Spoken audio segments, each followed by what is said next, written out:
Hey guys, it's Tony here from Tampa Fishing Outfitters with another video of Fitted to Fish. Today we're going to talk about first light jigs. Really effective way to do it is summertime. We've got a lot of different colors here we're going to talk about. See you soon. All right, the best time to use these things, seasonal wise, would probably be summertime, I'd say. Just due to the water temps during the day, they tend to decrease towards the end of the day.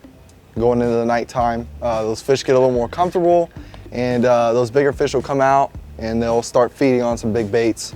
And best thing to do is grab yourself a big jig, big profile, throw it up into some deep water, into some current, and it'll do some work for you. So looking into color selection, if you're going to be in some spillways or some dirty water, let's say we get a lot of rain, a real bright color like chartreuse or pink, or anything with some real, big flash, anything that's going to get the fish's attention, it's going to be a little more effective.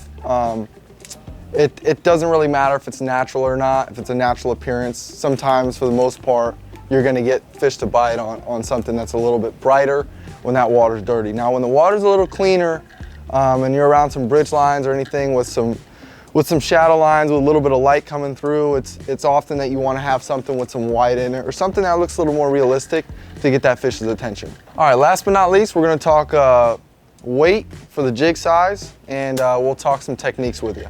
So what I do personally when that current picks up, I'll go from a 1, I'll just get me a various amount of sizes. You can start from 1 and jump up to 1.5 if you need to, or if the current really starts ripping on an outgoing or incoming, you can jump to a 2. It just all depends on where you're at as far as depth goes. You kind of got to figure that one out yourself.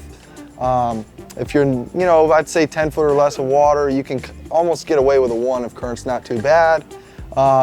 If you're in any big inlets and jetties, if you're on the East Coast by chance, Sebastian Inlet, anything like that, a lot of guys are running 1.5 to 2, or if they can get their hands on anything over a 2, sometimes it has to, come to that. So now we're going to talk techniques. A really effective way is just a sweeping technique.